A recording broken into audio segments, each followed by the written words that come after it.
kid, I was always a pretty big fan of reading, but as I got older, I kind of fell out of it a little bit. But then in April of 2020, I kind of fell back into it. And that year I ended up reading 116 books. And then follow up with the year after that, in 2021, I ended up reading 199 books.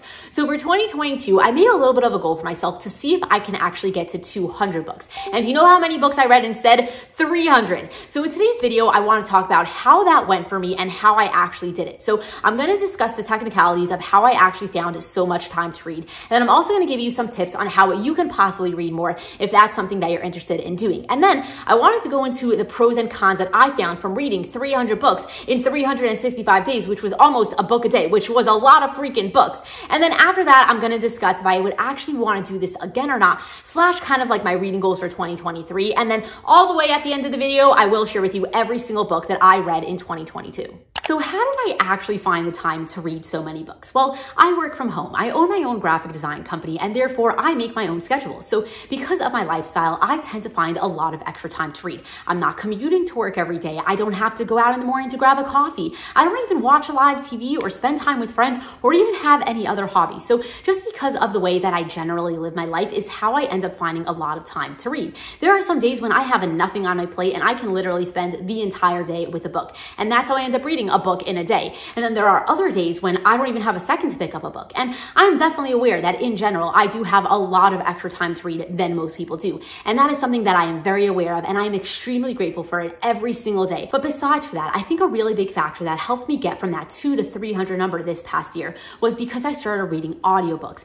Anytime that I'm taking my dog for a walk, or I'm doing work, or I'm doing laundry, or cleaning, or cooking, or eating, I always have an audiobook on in the background. And that really helped me consume a lot more books than I would have been able to if I was only spending time reading with my eyes. And I think that's where that extra 100 books came from the year before when I had only read 199 books. And I do know that a lot of people are not into reading audiobooks, and I used to not be into reading audiobooks either, but that was something that I trained myself to not only get used to, but also to start enjoying. And once I started enjoying reading via audio, I ended up consuming so many more books because I was able to read even when I wasn't able to read. So I think that more or less covers how I found time to read 300 books in 365 days. So let's get into some tips on how you can possibly read more if that's something that you're interested in doing. First and foremost, you have to want to read. So find a book that sounds interesting to you. Don't just pick up something because you think it's going to be educational or beneficial to you in some way, unless that's something that you're specifically interested in, which is more than okay. But it's also more than okay to just think of reading as a form of entertainment.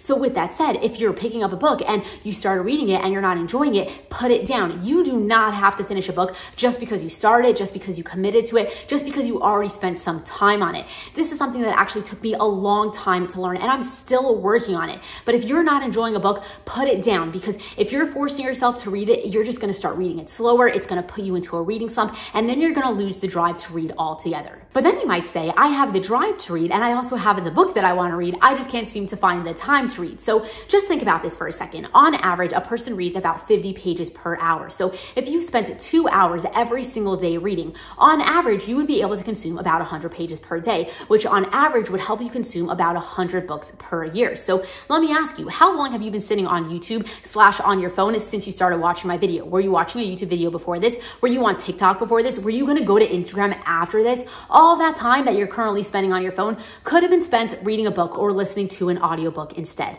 How many times today have you taken a quick 5-minute break just to quickly scroll through TikTok or check your Instagram? And then those 5 minutes ended up turning into 10 minutes and maybe even an hour. What if those 5 minutes were instead spent reading a chapter or two in your book? And then those 5 minutes that ended up turning into an hour could have been 50 pages in your book instead. Do you watch TV? Maybe binge 2 or 3 episodes of a TV show a night? Do you watch a movie before bed? That's about 2 hours of your time that you could have been spent reading 100 pages in your book instead. I personally think that reading can be just as addictive as social media. The same way how 5 minutes can turn into an hour is the same exact way how one chapter can turn into half a book if you're that invested in the story. Have you ever stayed up later than you planned because you just got sidetracked on your phone? Imagine if instead you lost track of time because you were reading reading a good book and you just could not put it down?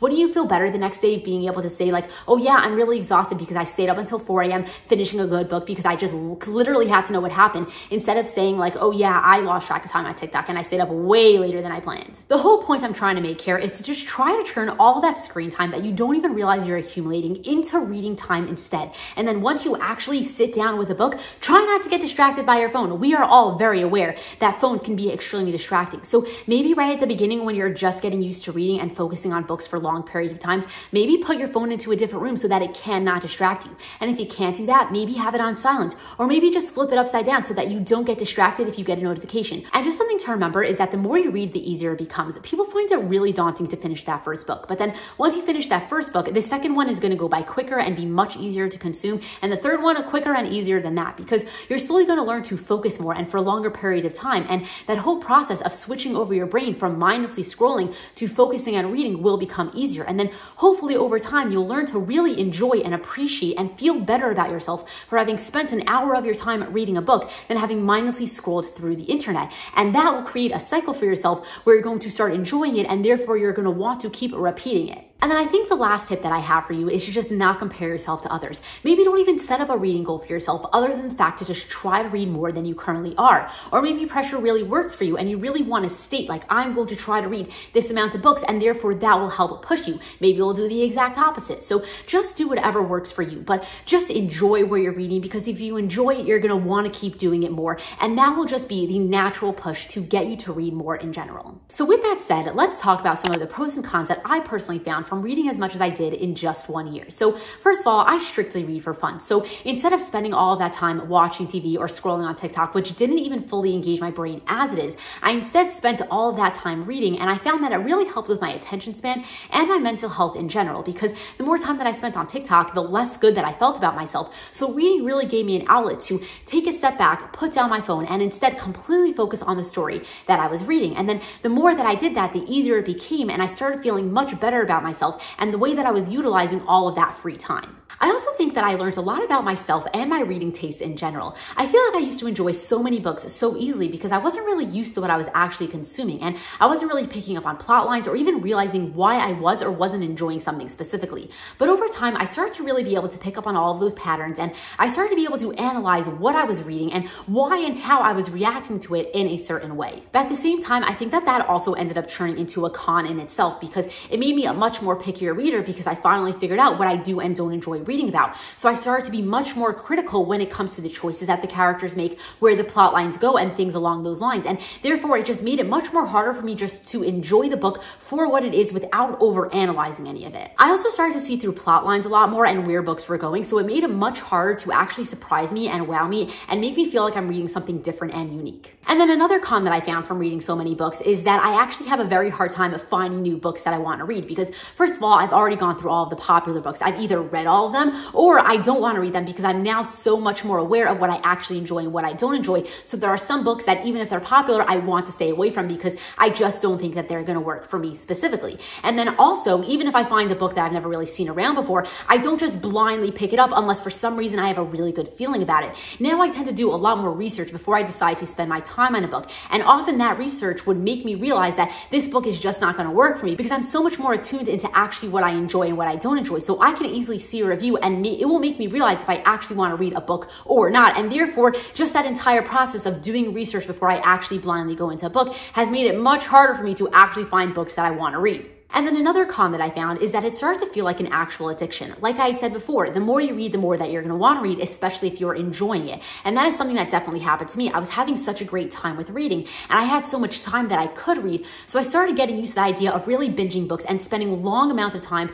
reading. And eventually I really got used to the idea of reading a book in a day. And unfortunately, that really set me up for a very bad process of the idea of needing to finish a book in a day. Even if I wasn't reading a book a day, the days that I did have enough time to read read, I felt like I had to read the entire book so that I can finish it by the end of the night, so that the next morning I can start a new book and not have them overlap, because I would lose my momentum and then I would fall out of the story, especially because I found that I always have a harder time enjoying the second half of the book more than the first half of the book. So if I had to leave the second half of the book for the next day, I'd end up enjoying the book much less because I didn't have that straight momentum of reading the whole thing at once. So then because of that, I ended up rushing through the rest of my life. I ended up starting to cut out some small things that I didn't really need to do because I always felt like I had to get to my book so that I can start reading it so that I can finish it by the end of the night.